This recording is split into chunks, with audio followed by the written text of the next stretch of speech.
O tratamento dos resíduos urbanos é um dos grandes desafios do século XXI.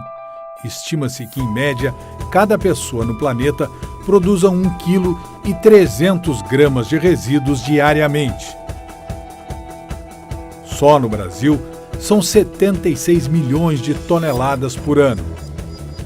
Então a gente tem uma sociedade que gera cada vez mais resíduos e que, ao descartar, faz eventualmente com alguma sofisticação, mas nem tanto, né? A gente tem, Estados Unidos não é um local onde tem sofisticação na gestão de resíduos como maciçamente, né? Claro que a gente tem soluções sofisticadas, mas tem uma grande parte das soluções é dada muito semelhante ao que é feito aqui. Agora, é claro, nós, como um país mais pobre, né, nós temos tudo mais pobre. Inclusive a formação de pessoal, inclusive a capacidade de pagamento dos municípios para as soluções adequadas, das empresas, né, para toda essa cadeia produtiva, porque tem custo, né? Comprar melhor também tem custo, né? Tu precisa de profissionais também mais qualificados para saber exigir uma série de coisas. Então é óbvio que a gente tem, nas sociedades mais desenvolvidas, mais ricas, uma possibilidade muito maior de evoluir nesse sentido.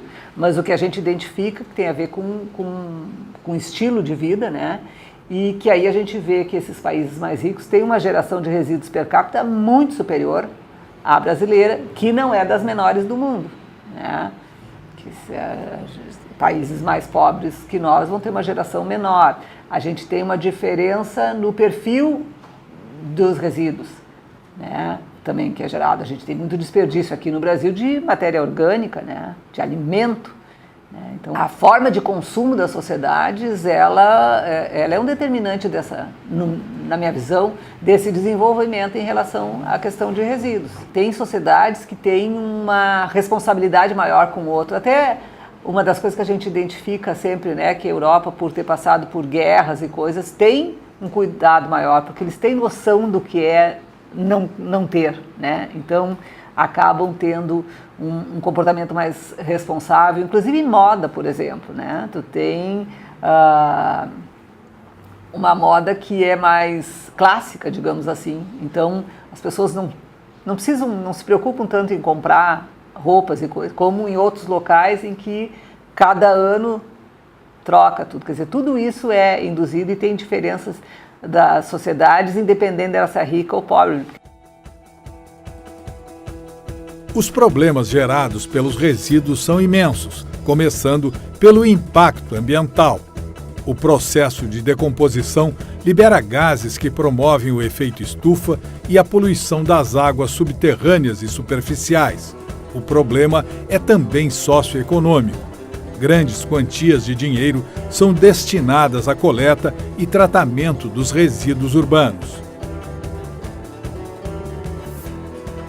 As pessoas têm que pagar pelo serviço que elas recebem. Um dos serviços é a coleta, o outro serviço é a disposição final, né? O tratamento, toda essa cadeia de resíduos, ela tem um custo, e esse custo as pessoas têm que pagar por eles, como pagam pela energia elétrica, como pagam pela água tratada, né? E justamente para valorizar, né? E é isso uma das coisas que a gente identifica. Tu tem na Alemanha, por exemplo, vários tipos de coleta, e tu vai pagar aquela coleta que é a mais complicada, por aquela ali tu vai pagar, e à medida em que tu reciclar, tu reduz a parcela que tu tem que pagar, por exemplo, né? Cada vez. Então, quanto menos eu gerar de resíduo problemático, menos eu vou gastar com isso, né? Então, a questão da cobrança pela coleta e pelo tratamento de resíduo é um elemento educativo fantástico e que a nossa lei de resíduos exige. Ela estabelece que o município tem que cobrar. De resíduos é de saneamento, né? Tem que ser cobrado. Então, não pela maldade de cobrar, mas por esse caráter educativo de fazer a diferença. Quer dizer, eu tenho que tratar diferentes de forma diferente, né? Então, se eu tenho uma empresa que gera uma quantidade de resíduos, se eu tenho uma família que gera uma quantidade maior de resíduos, ela tem que pagar diferente daquele que tem todo um cuidado, né? A ausência desses cuidados causa proliferação de insetos, transmissão de doenças, entupimento de bueiros e muito mais. Temos no Brasil 2 leis que conversam muito bem, que é a Política Nacional de Resíduos Sólidos, que dá esse olhar ambiental, né, dos cuidados ambientais, e a Política Nacional de Saneamento Básico, que dá o olhar da saúde e do saneamento das cidades. Então, qual é a preocupação do saneamento? Eu não quero resíduo rolando pela rua, atraindo insetos e uma série de coisas, gerando inundações, né, e uma série de coisas. E para isso tem que trabalhar com uma série de comportamentos e de atitudes do poder público, né, e que passam inclusive pela cobrança do serviço, porque a gente tem que olhar e identificar que tem esse custo. Eu acho que está havendo uma conscientização cada vez maior, e cada vez mais a gente identifica pessoas sensibilizadas para essa questão dos resíduos sólidos, né? E aí tem uma grande diferença, a gente não fala mais em lixo, fala em resíduo sólido, justamente para lembrar que é resíduo é sobra, sobra é desperdício, né?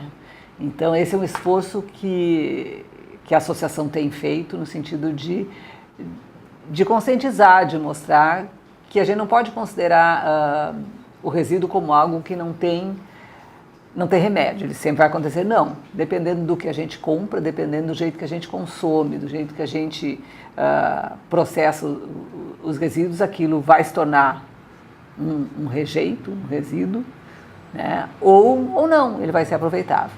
E cada vez mais a gente identifica pessoas, grupos, empresas que estão vinculados a essa ideia, que têm trabalhado nesse sentido, que têm buscado soluções, né? Então eu acho que eu trabalho com resíduos desde a década de 90 e a gente percebe uma evolução muito nítida, né? Antes era meia dúzia de gato pingado que trabalhava com esses conceitos e não se tinha muita... E depois então tu começa a ter cada vez mais pessoas, cada vez mais profissionais trabalhando, cada vez as soluções sendo mais sofisticadas e mais adequadas, equipamentos, materiais sendo oferecidos no Brasil, coisa que antes só tinham na Europa, Estados Unidos. Hoje, se tem aqui, tem soluções, né? Então, acho que nós evoluímos muito nesses últimos 30 anos, né, em relação à questão de resíduos. E em relação à população, à sociedade em geral, eu sinto que hoje a sociedade é muito mais sensível ao tema, mais aberta, né? E, claro, a gente tem que trabalhar com educação que não vai mudar da noite para o dia, né? Mas o terreno é fértil. A minha visão é positiva nesse sentido. Nós estamos num terreno fértil para apontar soluções e para trabalhar com a questão dos resíduos sólidos. A seguir, se é reciclável, não é lixo.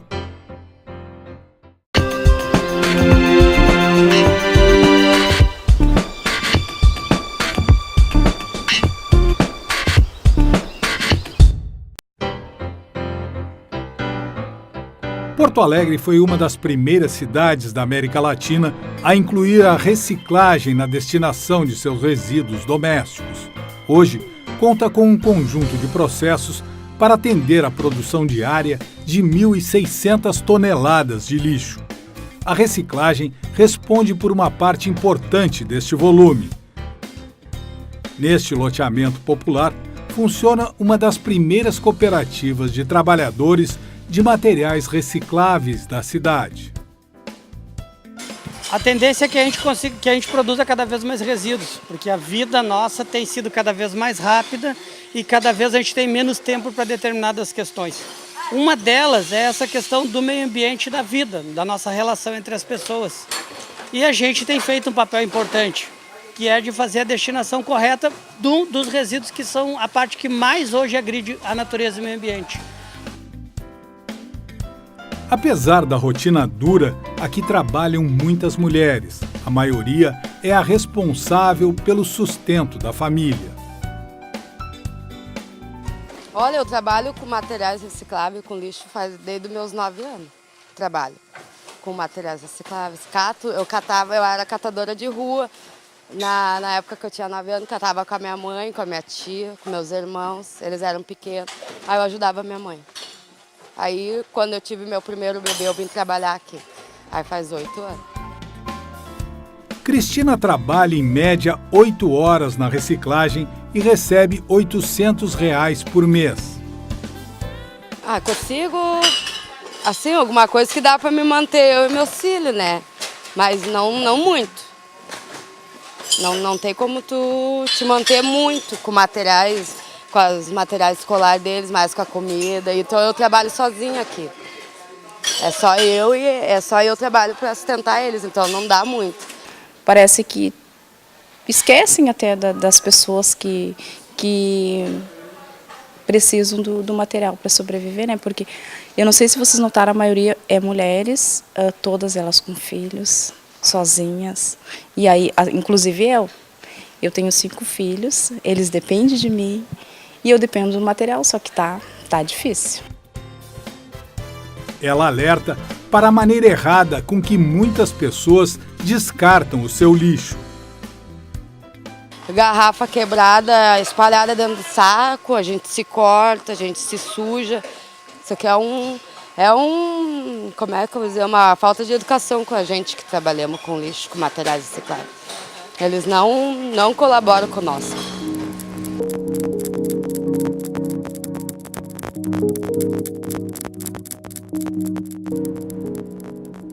Os recicladores reclamam da falta de um melhor planejamento para o setor.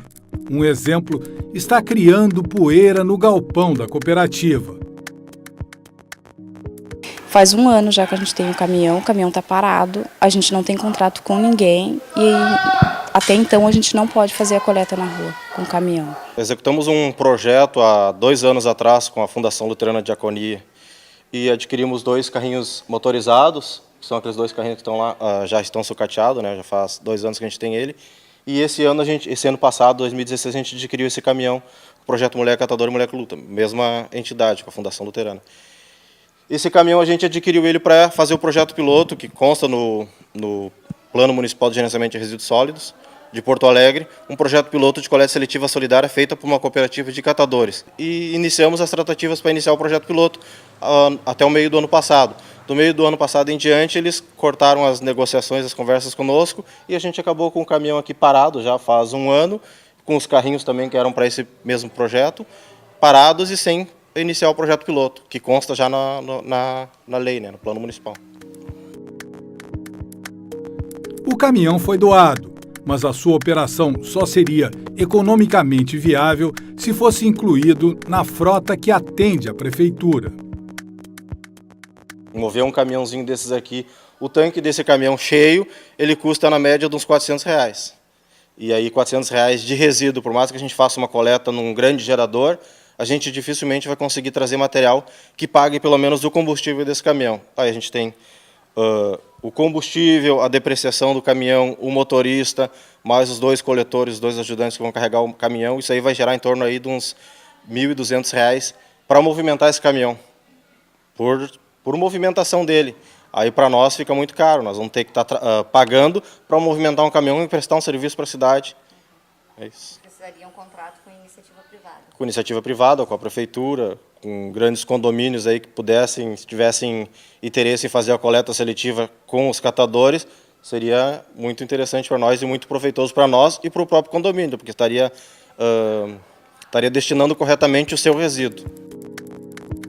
A cooperativa defende uma maior participação não só no tratamento de resíduos, mas no trabalho de conscientização da sociedade. A gente tem que avançar para o processo de coleta seletiva solidária. Os catadores, com seus caminhões, com seus próprios veículos, com um contrato, em vez da prefeitura pagar a empresa privada, pagar os próprios trabalhadores para fazer serviço. Nós é que temos a capacidade de mobilizar a sociedade, de fazer educação ambiental de fato, de conversar com a comunidade para que ela consiga entender de fato a importância da reciclagem, a importância da sua participação no dia a dia, na produção do resíduo, assim como no encaminhamento para o destino correto, que é a geração de trabalho e renda, que é a defesa do meio ambiente, que é essa participação que nos torna saudável e principalmente faz com que o nosso ser humano interior desperte. Desativado em 2012, um dos maiores lixões do mundo sustentava 1.700 catadores. O Jardim Gramacho, em Duque de Caxias, no Rio de Janeiro, ficou mundialmente conhecido através da obra do artista plástico Vic Muniz. O momento onde uma coisa se transforma em outra é o momento mais bonito. Aquele momento é um momento mágico mesmo. Não pode ficar aqui, não. Pra que isso e por que isso? Obrigado. A gente não é catador de lixo, é catador de material reciclável. Lixo é aquilo que não tem reaproveitamento, material reciclável sim. Caraca, maluco. Eu nunca imaginei uma obra de arte.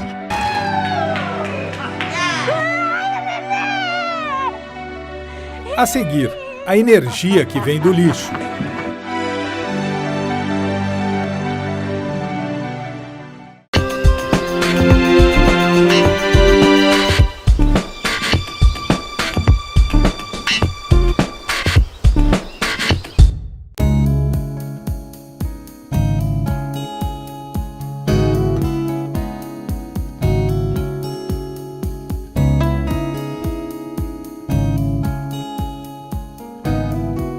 Décadas de mineração do carvão a céu aberto no Rio Grande do Sul resultaram em grandes áreas degradadas. Foi assim na região de Butiá, a 70 quilômetros de Porto Alegre. Era preciso recuperar o que resultou da exploração do carvão pela mineradora Copelme.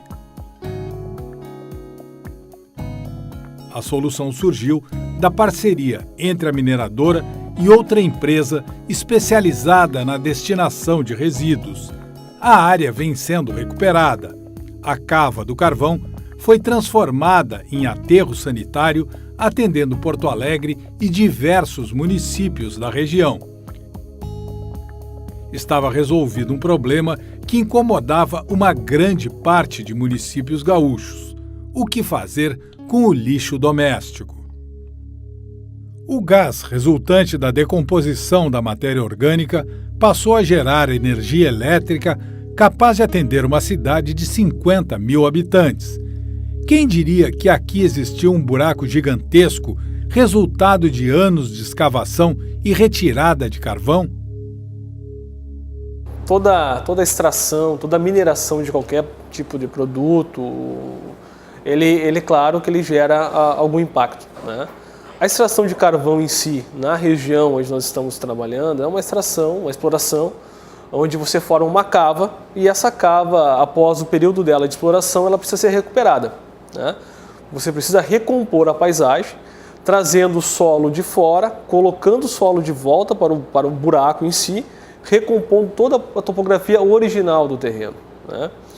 E em 96, 98, a Copelme então teve a ideia de usar essas cavas, as antigas cavas de carvão já exploradas, para a disposição ambientalmente correta de resíduos. Então, lá...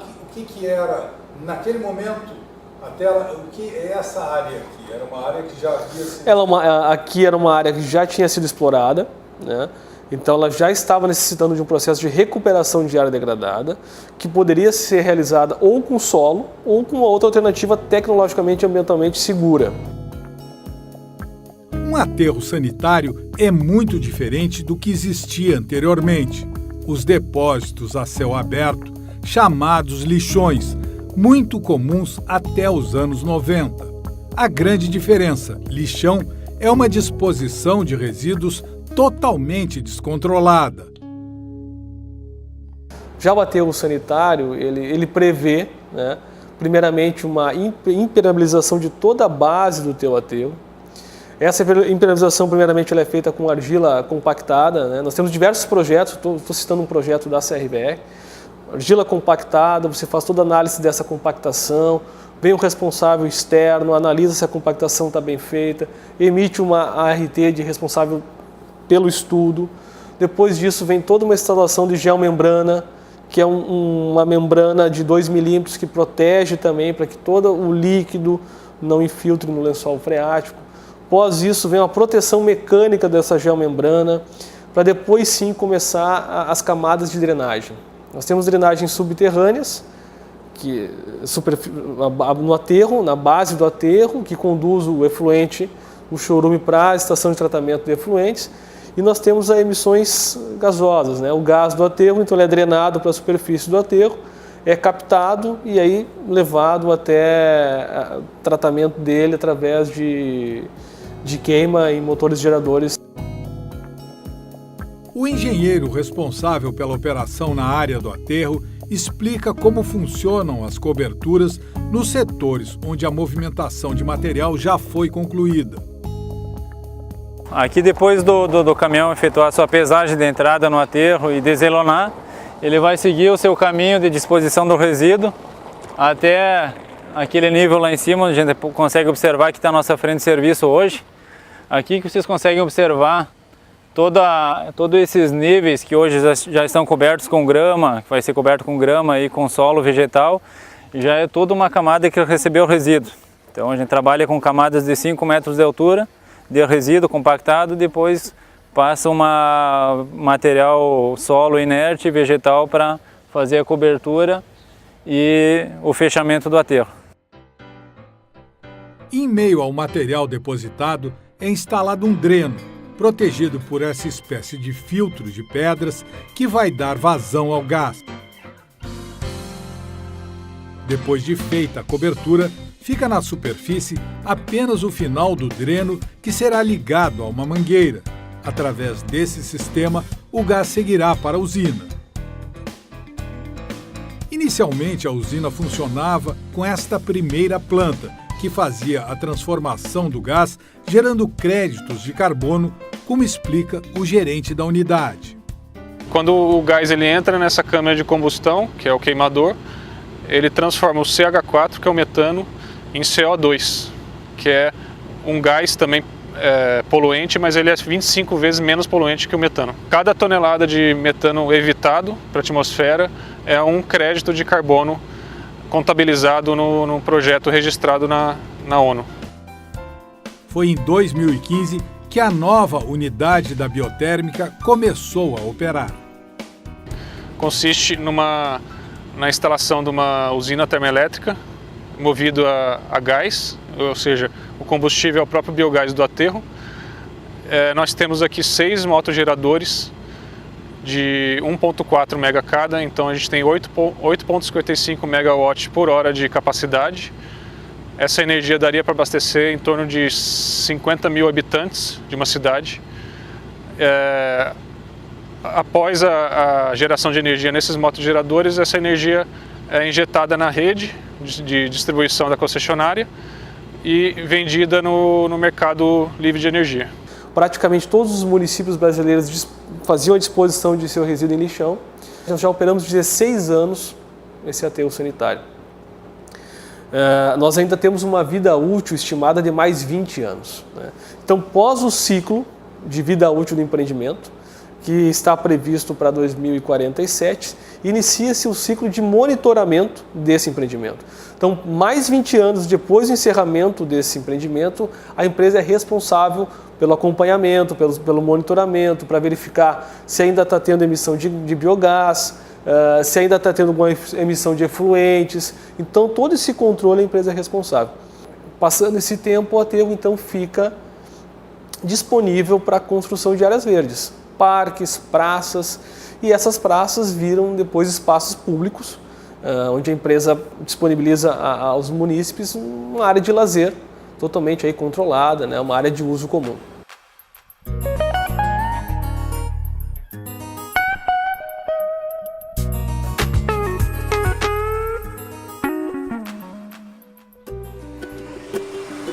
Neste bairro, construído sobre um aterro no Paraguai, o engenheiro ambiental Fábio Chaves teve a ideia de oferecer aulas de música para filhos dos catadores.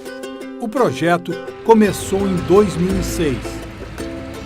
Os instrumentos foram fabricados com materiais reciclados.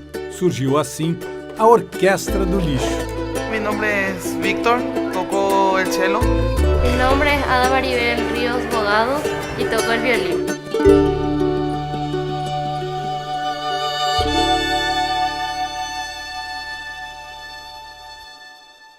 Ahí va.